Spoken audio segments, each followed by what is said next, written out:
Hello, everyone, and welcome to Season 3 of the Real Project. I'm your host, Craig Reynolds, and with me today is a gentleman that many call a legend in the BMX world, and rightfully so. And I know the word legend gets thrown around really these days, but in this instance, it is very, very true. Ladies and gentlemen, please welcome Mr. Eddy King. Eddie, what's going on, buddy? Good. How you doing, Craig? I'm doing well. How are you? Good. So probably a little, 72 and sunny here in Arizona.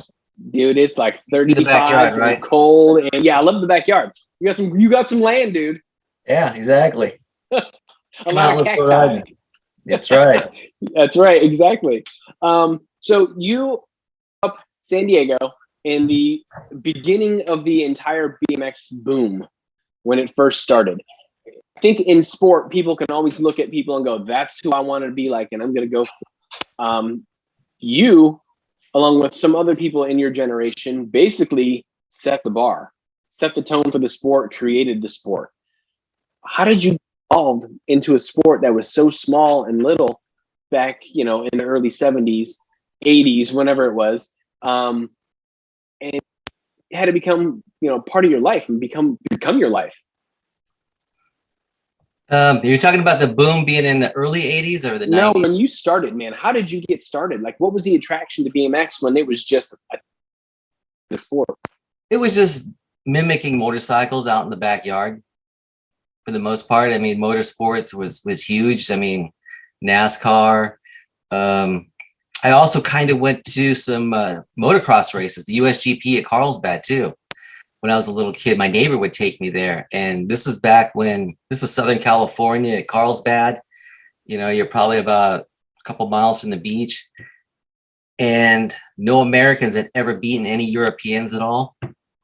And we were just, kind of like thirsty for an American to finally take a win and lead a race or whatever. And it was just crazy. If you ever look back at Wide World of Sports and the USGP at Carlsbad, that was me as a little kid out there checking things out, looking for who was going to beat the big bad Europeans that came here. So if you to motocross, I'm assuming you rode a little well. How come you didn't go that path? I think finances. My parents, we weren't making that much money. I think my dad was the only one that was working back then, and he was in the Navy. Your mom was working, dude. She was raising you and Mikey, dude. That's a job right there. Yeah, that's working. You're right. Exactly. So I don't want to discredit that. I'll get the moms all mad at me. You're welcome. But I think, just the finances. It was probably a little easier route to go the BMX thing. Right. Where was the first BMX you got to from the motocross side of things? If that wasn't going to work, what was it about, or how did you find BMX, or did it find you? We kind of found it just by going to the local Schwinn store and seeing a flyer on the door about a race that's every first and third Sunday of the month, and went to one of the races and scoped it out and checked it out and made sure this was something I wanted to get myself into. And it was so, it wasn't even a gate start. It was just a flag start. They dig a rut, put your front wheel in it, and that's how, it kind of got started. And they'd made a track, and it was about 50 seconds long, and it just wound through this hill and down, unlike what it is today. I mean, a lot of these tracks today are just basically a U inside of a U. Right. Or like an M. That's all I got. And it's flat. Exactly. You got to race on some pretty incredible tracks back in the day, like really rough terrain. When I see photos of it, I'm like, yeah, no, I don't know how to have done that. And you guys did it on bikes that were so primitive that, man, it was wild. Like, it was a wild, wild west kind of attempt, like your backyard. Yeah. Those are actually the golden days right there. And I think I'd like to see BMX go back to that a little bit. I think they tried to do that up in Northern California in September, or was it October they ran that? And they've already planning on another one in 2022. But I almost think that they need to do a little series like that, a little outdoor series, flat turns with some knobby tires. Right. Real dirt. Like a spec. You got to have comp threes, flat pedals. You got to run a 44-16. Sure. Exactly. You can use a 21-inch top tube bike. You don't have to go to a 17 or a 16. I'll spare the big guys that one. It's So funny that's right. seeing those old bikes. It's amazing when those dudes look like Stu on one of those red back in the day looks so gigantic, and he's a big guy anyway. Yeah. But it was 19-inch top tube, right? Or 17, 18. It was small. Yeah. Diamondback was small. I think the Mongoose was really small looking, and those guys were all big. I mean, they never really sponsored, I think, any little kids, but on that Mongoose team from the 70s, they're all big. It was amazing that no one had thought, let's make the bike bigger. Like, yeah. And then who started stretching them out? I think maybe Free Agent and Patterson probably were the original companies that started stretching out that top tube. I think Ronnie Anderson ran it. I don't know what bike he ran, but it had a long front end too. he's a boss. I think he had a Boss. Okay, Boss, probably another one. Right. You know? Yeah, they were his name Carlo. Carlo was ahead of the curve too, I think. Yeah. Yes. So let's fast forward in your career a little bit. You get started. How old were you when you started? Probably about 10, whatever what I was in 1975. Yeah. I don't know. That's a long time ago. I've forgotten so much, dude. I can't even remember it all. So you go to the first few races, and when was it that the hook really got sunk and you're like, this is it, and I love this. This is great. I don't know. I just think I just kind of went with the flow. Then maybe I started getting a sponsor and I got a free bike. I think when I got a free bike, I was like, all right, I like this. You win, you get free product. Dad doesn't have to take you to the Schwinn store and sponsor you or whatever. I think that was kind of when I got hooked, when I got a free bike. Nice. And obviously, was it like everybody else? Your first sponsor was a bike shop, and then you moved into the factory?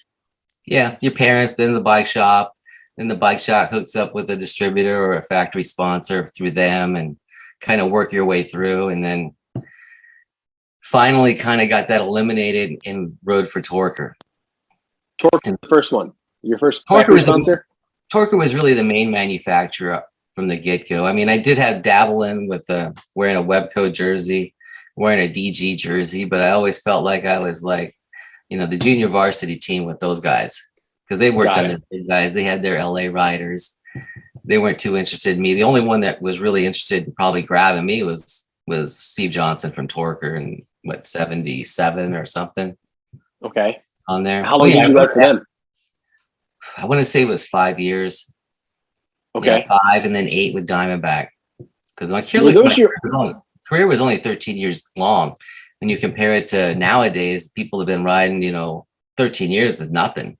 I did 23.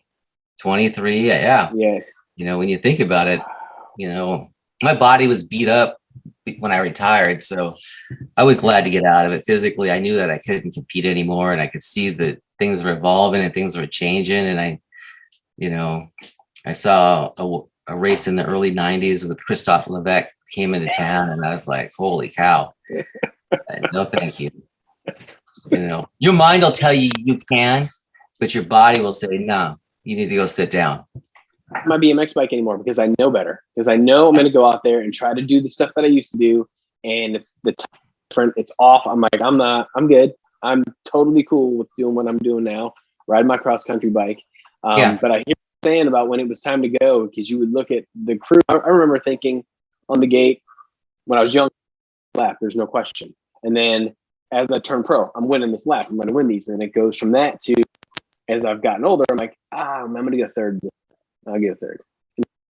To fifth, to sixth, to dude, you're going to get seventh. Like you can't beat anybody on this gate. Like you're done. It's down. It's over. Yeah.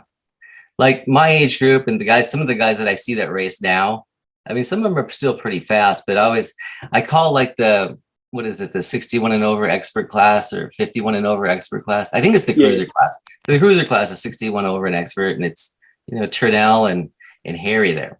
I call it it's the paint drying class.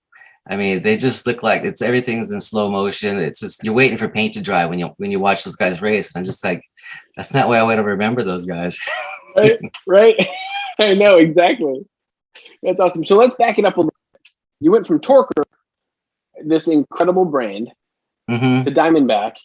Yeah. And I remember you for Torker, but when I think of you on Diamondback in that massive team that they had of just incredible riders, like heavy hitters of the heavy hitters who had people coming in and that team that were no slouches at all.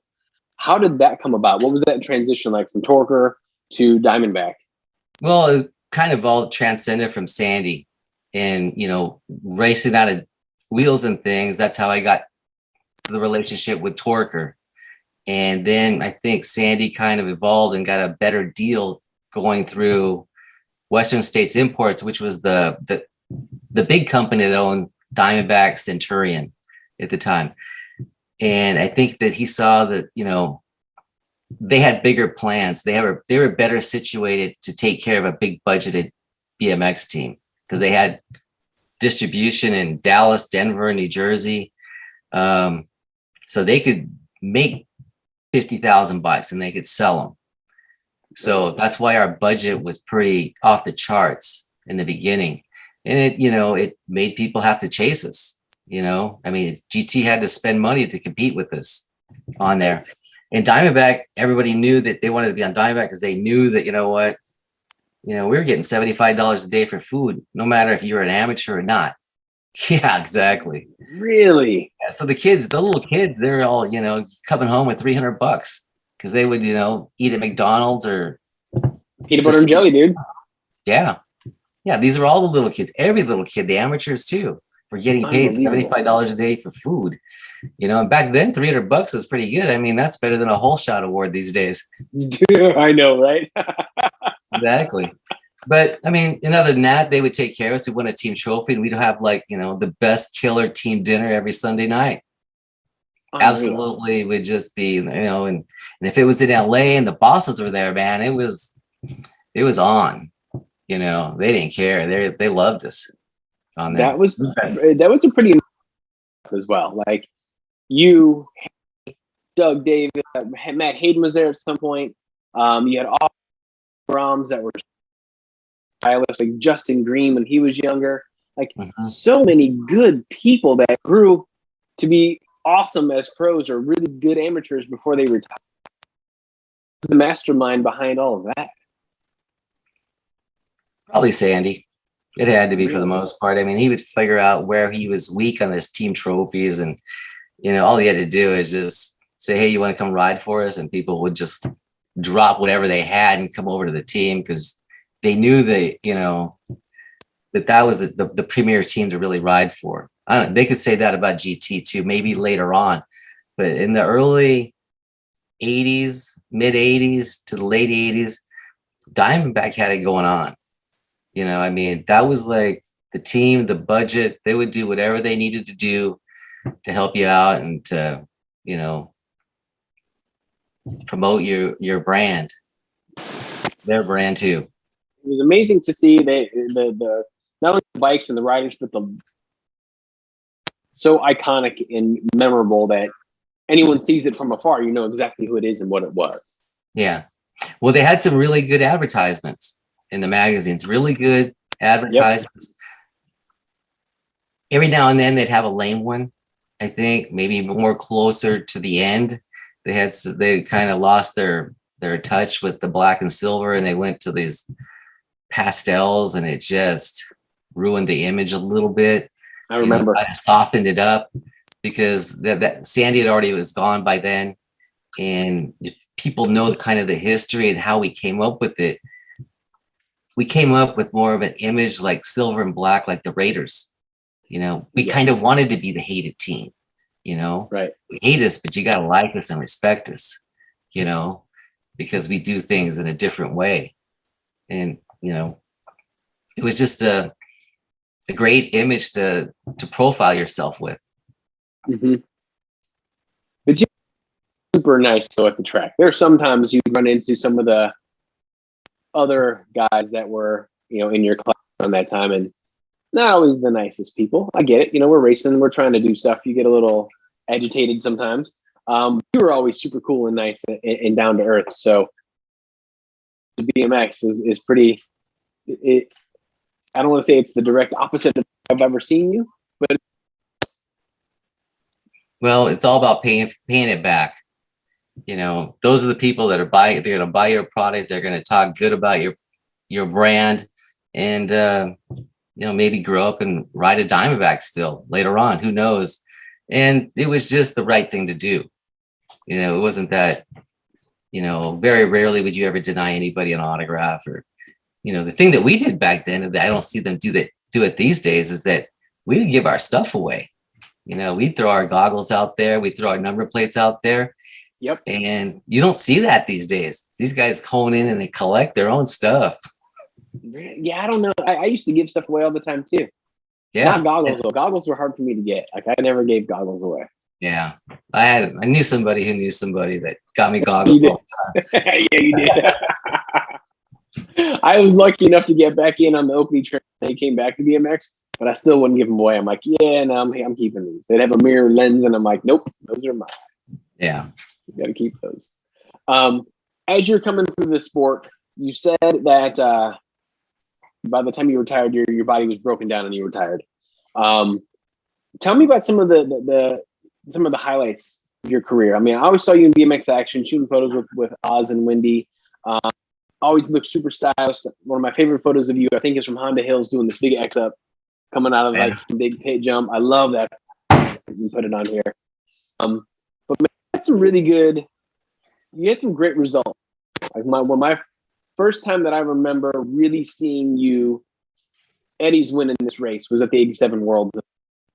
Like only person that was going to beat Gary Ellis was you, and I'm like, he's going to win this thing. I'm telling you right now, he's going to sneak in. People are going to focus. Hey, he's winning this race. You know, I call that. I always call the World Championships. It's second place means nothing, or it doesn't. Nobody will ever remember you at the World Championships if you get second. And I always knew that it's either first place or nothing. And I always say that was '87. That's towards the tail end of my career. And I knew if I would have won that race, I may have lasted another 2 or 3 more years. Really? Because of it. Oh yeah, because it would have been marketing and more advertising for Diamondback. You know, they wouldn't have let me go so quickly after '88, even if the market was kind of taking a downfall. Right.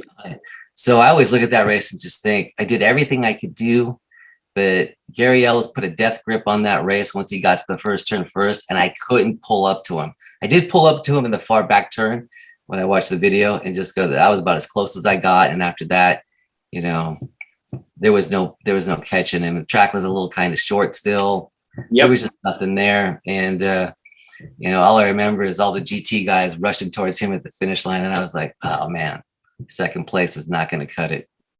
But I remember it though. In the motos, in the qualifying, I was like, Eddy can win this, man. I bet you were going to win it. Like, like you said, Gary was dominant that weekend. But dude, I can beat him this weekend. I can see it. I can totally see it. And you were rolling, dude. Rolling. I would only gear up for the super big races. It was hard for me to get motivated to race, like, you know, week in and week out, all the races. It was just, you know, I look at it and I think about how I could have restructured things differently and taken a little bit of a break mentally. Because there was one time I think I recorded 40 weekends that we were gone. 40 weekends. And it was just kind of overwhelming. 40 weekends. I mean, that's hard to do for, you know, anybody's athletic career, 40 weekends. And it was just, you know, going to a place. And so a lot of times I was like, I want to hurry up and go home. You know, I don't want to be. So mentally, I was beat a lot of times in the season. And our season never ended because you'd go from the ABA Grands and then you'd go straight to Columbus, Ohio. And there was nothing in between. And then after that, January, and you know, you've got races. Then you're in Reno. Yeah. It's nonstop. That was one thing that I liked about Chicago is that I had that winter that I could actually gonna ride the, or I'm gonna do nothing and go play basketball with my friends. Like, I kind of structured my whole program before I be a normal kid and not race a whole bunch because I knew when we turned pro, it was gonna boost up weekend years. Like and I didn't have the smarts to not ride my races because I liked riding so much. Yeah. I get home from a race and go to the trails and and I go to the next race. And I'm like, why am I so tired? I wonder. Yeah. Beat down, dude. It's crazy. When you were getting towards the end of your career, what was that like for you? Because a lot of people don't know what it's like being at the top and then going, you know what, I'm down, and you step out of it, and it's kind of like, I don't want to say you're lost, but you're like, this is a different world. How did you prepare yourself for that? Well, you got to prepare yourself kind of towards the end on what you want to transition to, you know, whether it works out or not, who knows? I mean, if I had a chance to do it over, I may do a few things differently on there. I knew what I kind of wanted to do afterwards. I wanted to be my own boss. I didn't want somebody to tell me that, I wanted my success to be from my own results, just like racing was. And if you get into the real world or the working for somebody else, you're just almost kind of a numbers type of person, unless you belong to a company that really appreciates its employees. That's why I've always been an independent contractor. I like to do my own schedule and my own times. And real estate was kind of a good thing for me to do. Okay. And I still, to this day, still enjoy it on there. I can't get away from it. I still have people calling me, asking me advice and, you know, what should I do? And, you know, training new realtors that get into the business all the time. Right. It's not an easy business, just like BMX is, but there's some similarities to it. You know, you're your own success, how hard Right. you work, and nothing's ever easy and nothing's ever going to be handed to you. Mm-hmm. Right. And are you still involved with your real estate business a lot now? I know you said you still do a little bit of it, but how much No, do you just? you know what I just do? Your day? Yeah, I'll do personal referrals, family and friends and stuff. I'll work those for the most part, but I've got an office manager over there that pretty much runs the whole business for himself. Yep. And then, you know, I just take a percentage of it and deal with it over here, and kind of works out pretty good. Right. That's awesome. I get to ride my bike more often. That's where I'm going next at this. We'll say when you retired, you were still riding. Well, actually, hold on. Let me go back this up. When I did this with Mikey, he said his biggest was you, and you always want to beat your big brother, right? I've got, and I always wanted to beat. I didn't have a chance to beat him in tennis because he was off the chart scholarship dude in tennis. When was it when you were training with Mikey that you were like, "Dang, got me now"? Do you remember that day? You know what? There was one time, it might have been the beginning of the 88 season. I think we were at Chandler and we were racing, I think, in a qualifier in the open class. And we were going down the last straight and I knew he was behind me. And I'm looking down under my arms, pedaling, and he pulled up to me and I was like, that little shit, he's pretty fast, and thinking maybe my time might be up here. You know, something's wrong here, because nobody ever pulls up to me on the last straightaway in a qualifying position. Usually they just give up. But I can remember looking down and seeing his tire, and I was like, shit. I think I might have to hand the baton off for someday soon, probably sooner than later. But that there kind of gave me a sign that, you know, something was different between the both of us. He's always been more talented on the bike from day one. Really? You know, probably since, you know, he probably got more motivated, I think, when he was about 13 years old, 14. And maybe Bob Hadley worked with him really well or something. But, you know, and then obviously into the mountain bike deal, you know, in the 90s, he wrote his own, you know, he wrote his own book on his career. He wrote his career basically in the 90s in mountain biking. Right. So that was a good thing. There's no question. I think anyone that grew up in that area or that era would look at him and go, yeah, I need to get better in those corners, or I need to take that jump better, it up. Like there's all kinds of stuff, but he attributes a lot of that success. So bravo. And because Mikey beat me a whole lot. So when you retire from racing, you're still riding mountain bikes and all the other fun stuff as a because it's what we do. We ride bikes. You start racing, dude, you rest your life. Also had an accident, and I would be not to discuss what happened when you got hurt. Say that again. You were bringing up a little bit there. Oh, sorry. When you retired, we're doing all the stuff that we do. You had an accident and you get hurt. And I know a lot of people know the story, but some people don't. If you wouldn't mind explaining what happened and what to put in your backpack. Yeah, it was kind of a freak accident at Big Bear. I mean, basically all during the 90s, I didn't really ride that much or, do it even for fun, for leisure. I kind of stayed off of it.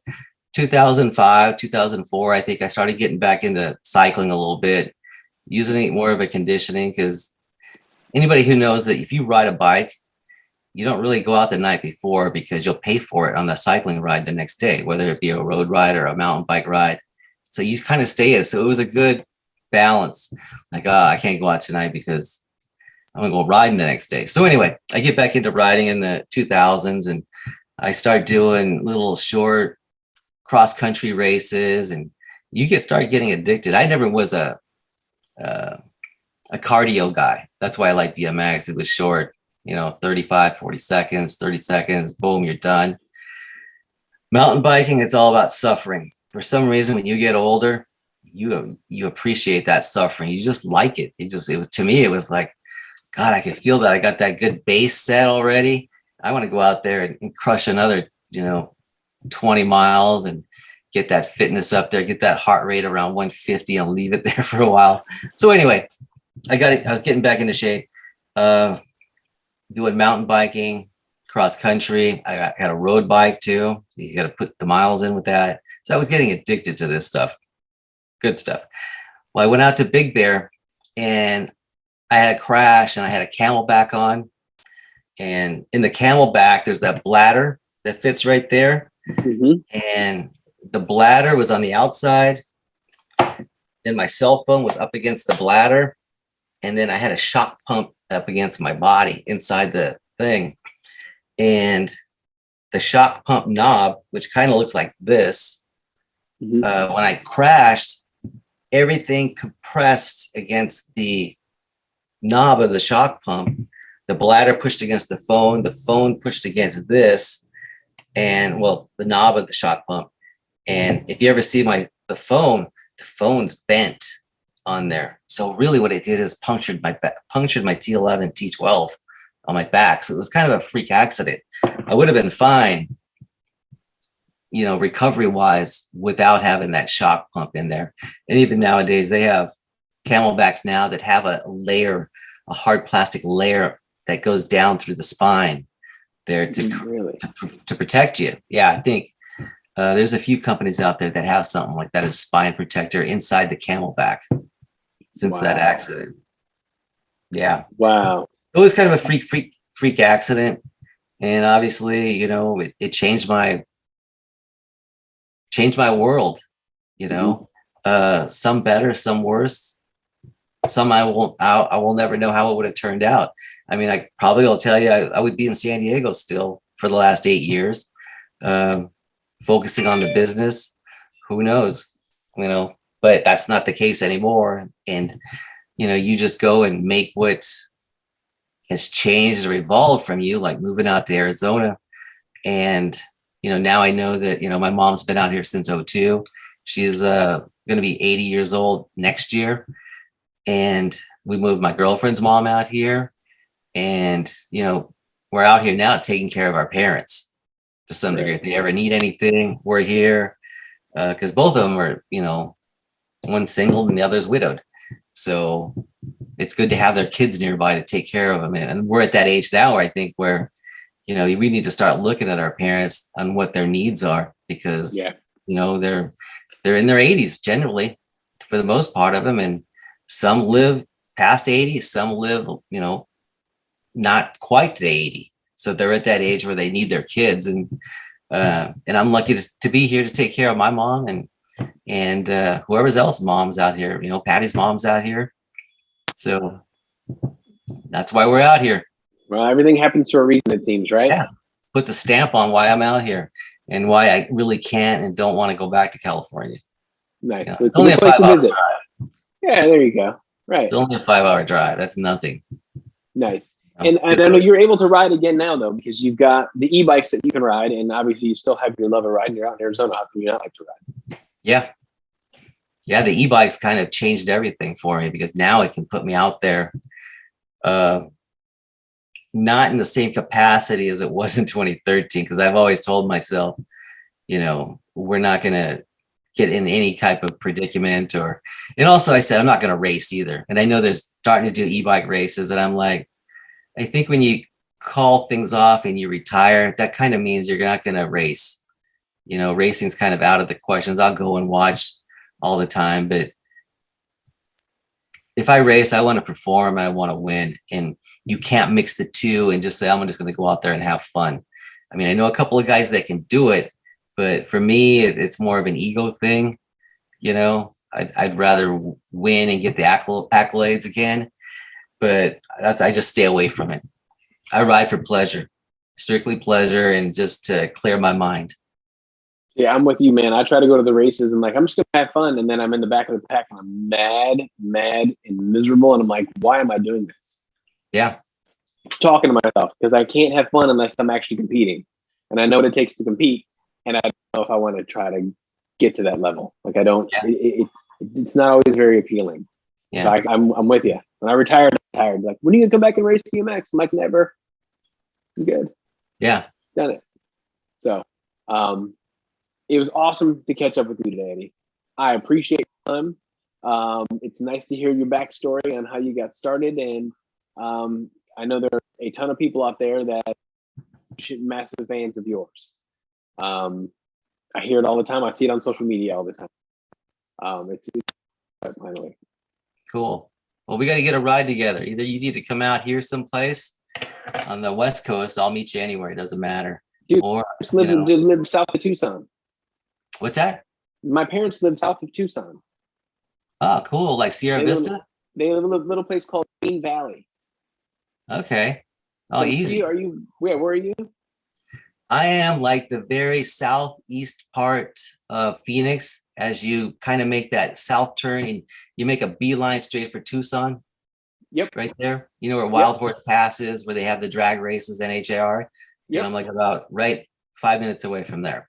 Oh, sweet. All right. So that's only a couple hours from Tucson. So I'm 90 minutes. Yeah.